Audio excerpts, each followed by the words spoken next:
తెలంగాణ ప్రభుత్వం హామీల అమలు దిశగా నిర్ణయాలు తీసుకుంటోంది. ఎన్నికల సమయంలో ఇచ్చిన 6 గ్యారంటీల అమల్లో ఇప్పటికే కొన్నింటికి తెలంగాణ ప్రభుత్వం అమలు చేస్తోంది. మిగిలినవి సైతం పట్టాలెక్కించేందుకు కసరత్తు ప్రారంభించింది. ఆర్థికంగా వెసులుబాటు కోసం అన్వేషిస్తోంది. అందులో భాగంగా పెన్షన్ల పెంపు, ఆడవాళ్లకు ప్రతి నెలా రూ.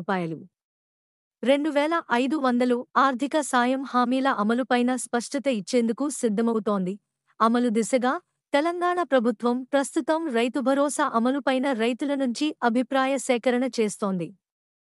10 ఎకరాల సీలింగ పైన రైతుల నుంచి ఆమోదం వస్తోంది. ఈ ప్రతిపాదన పైన అసెంబ్లీ సమావేశాల్లో చర్చించి ప్రభుత్వం అధికారికంగా నిర్ణయం తీసుకోనుంది. మిగిలిన పథకాల అమలుపైన ప్రభుత్వం ఒక అంచనాకు వచ్చింది. హామీ ఇచ్చిన విధంగా 2 లక్షల రూపాయలు రైతు రుణమాఫీ ఆగస్టు 15 లోగా పూర్తి చేసి ఆ తరువాత ఇతర పథకాల అమలు దిశగా నిర్ణయాలు తీసుకోవాలని డిసైడ్ అయింది. బడ్జెట్ సమావేశాలు ఇక పథకాలకు నిధులు కేటాయింపులపైన స్పష్టత ఇచ్చేందుకు అసెంబ్లీ వేదికగా ప్రభుత్వం సిద్ధమవుతోంది. ఈ నెల 24 నుంచి తెలంగాణ అసెంబ్లీ బడ్జెట్ సమావేశాలు ప్రారంభం కానున్నాయి. సమావేశాల నిర్వహణపై మండలి చైర్మన్, అసెంబ్లీ స్పీకర్ రివ్యూ చేశారు. ఎన్నికల ముందు ఓట్ ఆన్ అకౌంట్ బడ్జెట్ను ప్రభుత్వం ప్రవేశపెట్టింది. ఈ నెల 24 నుంచి ప్రారంభమయ్యే సమావేశాల్లో ప్రస్తుత ఆర్థిక సంవత్సరంలో మిగిలిన 8 నెలల బడ్జెట్ను ప్రభుత్వం సభలో ప్రవేశపెట్టనుంది.